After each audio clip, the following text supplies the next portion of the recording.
ዛሬ ደግሞ ስለ ብሬክ ሲስተም አይነቶችን የምንመለከት ይሆናል።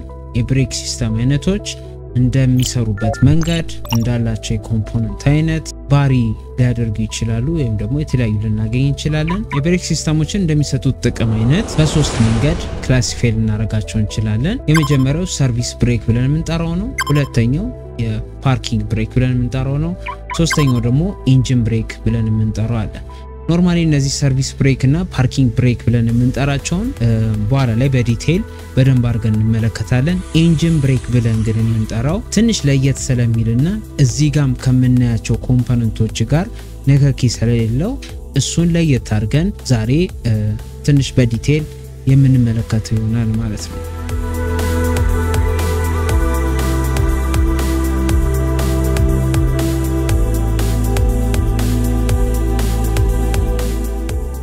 ኖርማሊ ኢንጂን ብሬክ ብለን የምንጠራው የብሬክ ፔዳላችንን ወይም ደግሞ የፍሬም ፔዳላችንን ሳንረግጥ ፕረስ ሳናደርግ መኪናችንን ፍጥነት የምናቀዘቅዝበት ብሎም የምናቆምበት ዘዴ ይሆናል ማለት ነው። ስለዚህ ስሙም እንደሚነግረን ኢንጂን ብሬክ ማለት አሁን እዚህ ጋር ጎማዎቹን ሳይሆን ፍጥነት እንዲቀንሱ የምናደርገው ዳይሬክትሊ ዋናው ሶርስ ካለበት ወይም ደግሞ ከሞተሩ ከኢንጂኑ ይሆናል ማለት ነው። ስለዚህ በኢንጂናችን እንዴት አድርገን ፍጥነቱን መቀነስ እንደምንችል እንመልከት። አብዛኛው ጊዜ ኢንጂን ብሬክ በተለይ ደግሞ ማኑዋል ትራንስሚሽን ያላቸው ላይ በጣም ከፍተኛ የሆነ ዩዝ አለው፣ ጥቅም አለው። እነዚህ ኢንጂን ብሬኮች አብዛኛው ጊዜ የምንጠቀምባቸው ቁልቁለት መንገድ ላይ ስንሄድ ነው። የመኪናችንን ዙር ፓወር የምናገኘው ከሞተራችን ነው፣ ከኢንጂናችን ነው። ስለዚህ ከኢንጂናችን ይነሳል። ከኢንጂናችን የመጣውን ዙር ወደ ጊር ቦክሳችን ይደርሳል ወይም ደግሞ ትራንስሚሽን ብለን ወደ ምንጠራው ማለት ነው። እዚህ ትራንስሚሽኑ ሲገባ እኛ ልንነሳ ከሆነ አሁን ለምሳሌ መጀመሪያ ካለንበት ቦታ ተነስተን እንሄድ ከሆነ ወይ አንደኛው ማርሽ ላይ ወይም ደግሞ ሁለተኛው ላይ እንደ ጫንነው ሎዳይተን ወይ በአንድ ወይ በሁለት አድርገን ተነስተን ልንንቀሳቀስ እንችላለን። ልክ እነዛ ጊሮች የአንደኛው ማርሽ ጊር ኢንጌጅ ሲያደርጉ ያንን ዙር ከትራንስሚሽኑ ወደ ዩ ጆይንት ይሄዳል። ከዩ ጆይንት ወደ እነዚህ የፕሮፔለር ሻፍት ብለን ወይም ደግሞ ድራይቭ ሻፍት ብለን ወደ ምንጠራቸው ይዞራል። ያ ዙር ወደ ዲፈረንሻል በአክሰል አርጎ ወደ ጎሞቻችን የሚደርስ ይሆናል ማለት ነው። በዲቴል ስለ ትራንስሚሽን ምናልባት ከዚህ ቀጥሎ የምንመለከት ይሆናል። እነዚህ ጊር ቦክሶች ላይ ወይም ደግሞ እነዚህ ማኑዋል ትራንስሚሽኖች ላይ እንደምናውቀው የአንደኛ ማርሽ እና የሁለተኛ ማርሽ ከባድ ማርሽ ተብሎ ነው የሚጠሩት። ቶርክ ነው የሚሰጡት እንጂ ፍጥነትን ብዙ ማናገኝባቸውም። ከዛ በኋላ ያሉት 3 4 ወይም ደግሞ አምስተኛ ካለው 5 ደግሞ እነዚህ ፍጥነትን እናገኛለን። ቶርክ ላይ ግን ደከም ያሉ ይሆናሉ ማለት ነው። መኪናውን ድራይቭ ማድረግ ስንጀምር ይዘን በአንደኛው ማርሽ አድርገን ስንነዳውና በአራተኛው ማርሽ አድርገን ስንነዳው ዲፈረንስ ይኖረዋል፣ ያስታውቀናል ማለት። ስለዚህ በአንደኛው ማርሽ ላይ ዳገት ስንወጣ ከቆምንበት ለመነሳት ስንፈልግ ኢንጌጅ የምናደርገው ወይም ደግሞ የምንጠቀምበት ነምበር ይሆናል።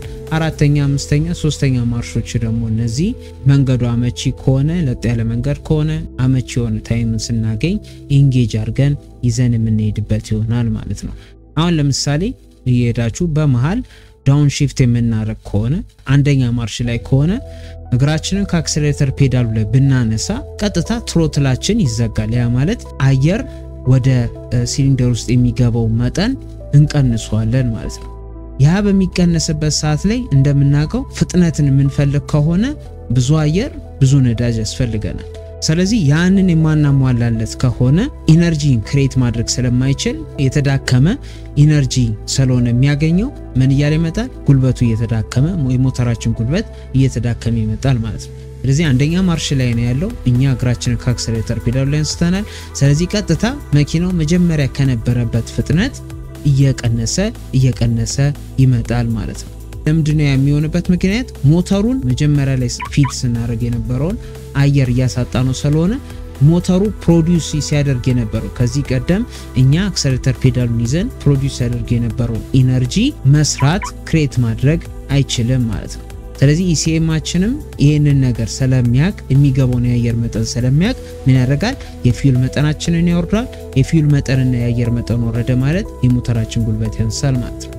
የሞተር ጉልበት አነሰ ማለት ወደ ትራንስሚሽን የሚሄደው ያ ያነሰው ጉልበት ነው የሚሆነው ያ ያነሰ ጉልበት በአንደኛ ማርሽ በኩል አድርጎ አንደኛ ማርሽ ደግሞ ከባድ ማርሽ ነው ስለዚህ ምንድነው የሚሆነው ማለት ነው ግራጁዋሊ ፍጥነቱን ወደ ታች መውረድ መቀነስ ይጀምራል ማለት ስለዚህ እኛ ብሬክን ሳንነካው ራሱ መኪናው እየቀዘቀዘ የሚሄድልን ይሆናል ማለት ነው ኖርማሊ ቁልቁለት ላይ ይሄድን አራተኛ ማርሽ ላይ የምናደርገው ከሆነ ግን ምንድነው የሚያደርገን ቀላል ማርሽ ስለሆነ ኢንጌጅ ያደረግነው ቀላል ማርሽ ስለሆነ መኪናው ራሱ ባለው ኢነርሻ መንቀሳቀስ ይጀምራል ማለት ነው እሱ ደግሞ በጣም ከፍተኛ የሆነ ሪስክ ውስጥ እኛን ይከተናል ስለዚህ አንደኛ ማርሽ ነው ሁለተኛ ማርሽ ማኔጅ ለማድረግ ፍጥነቱን ለመቆጣጠር በደንብ አድርገው ያስችሉናል አራተኛና ሶስተኛ ስራው ማድረግ ይችላሉ ግን ደግሞ እኛን ሪስክ ውስጥ ይከታሉ አሁን ለምሳሌ ቁልቁለት ላይ ሆነን ኖርማሊ ክለቹን ከጊር ቦክሱ ጋር የምናላቀቀው ከሆነ ኖርማሊ መኪናችን ስኬት ቦርድ ነው የሚሆነው አራቱም ጎማ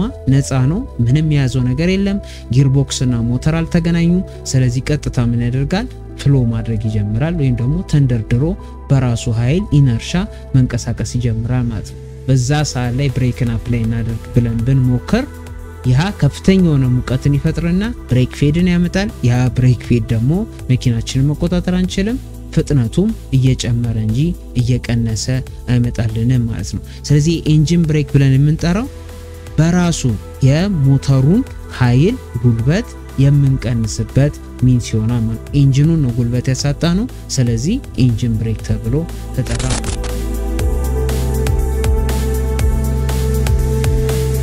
በዲዝሎች ላይ ስንመጣ ወይም ደግሞ የናፍጣ ሞተሮች ላይ ስንመጣ ደግሞ የራሱ የሆኑ ሲስተሞች አሉ የመጀመሪያው ኤግዞስትን ብሎክ በማድረግ ነው እነዚህ መኪኖች ላይ ምን ይኖራል ኢንጌጅ የምናረግበት የራሱ የሆነ በተን ወይም ደግሞ ሌቨር ይኖራል ያን ሌቨር ሳብ በመናረግበት ጊዜ የኤግዞስቱን መስመር ይዘጋዋል ማለት ነው የኤግዞስት መስመር ተዘጋ ማለት ኖርማሊ አራቱ ምቶች ብንመለከት ኢንቴክ ያደርጋል ኮምፕረስ ያደርጋል ከዛ በኋላ ፍንዳታው ይፈጠራል ወደ ታች ይወርዳል ከዛ ፍንዳታ በኋላ ኤግዞስቱ ለመውጣት ወደ ላይ ሲነሳ ምንድነው የሚያደርገው የኤግዞስቱ መስመር ዝግ ስለሚሆንበት ያ የኤግዞስት ጭስ እዛው ሲሊንደር ውስጥ እንዲቀርና ባክ ፕሬሸር ክሬት እንዲያደርግ ያደርጋል ማለት ነው ባክ ፕሬሸር ኖረ ማለት ያ ባክ ፕሬሸር ተፈጠረ ማለት ምን ያደርጋል የሞተሩን ስፒድ እንዲዳከም ወይም ደግሞ ሬዚስታንስ ፎርም ያደርግበታል ማለት ነው የቀጣዩ ፍንዳታ እንኳን ለማድረግ ፊውሉ ኢንጀክት የሚደረግ ከሆነ የኤግዞስቱ ቦታ ሰፊውን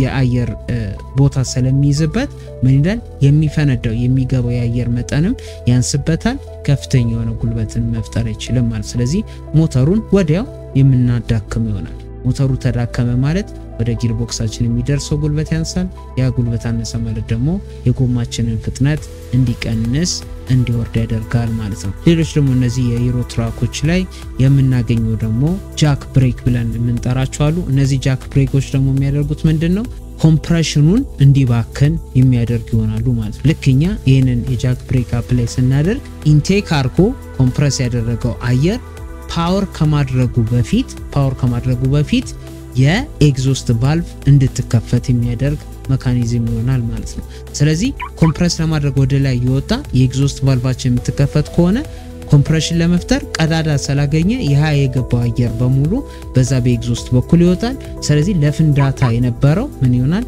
እንዲባክን ይሆናል ማለት ነው ስለዚህ አባከነ ማለት ሞተራችን ጉልበት ያጣል ወደ ጎማችንም የሚደርስ በቂ ሆነ ኃይል አይኖርም ማለት ስለዚህ በዚህ መካኒዝም በዚህ መንገድ መኪናችንን ፍጥነት መቆጣጠር እንችላለን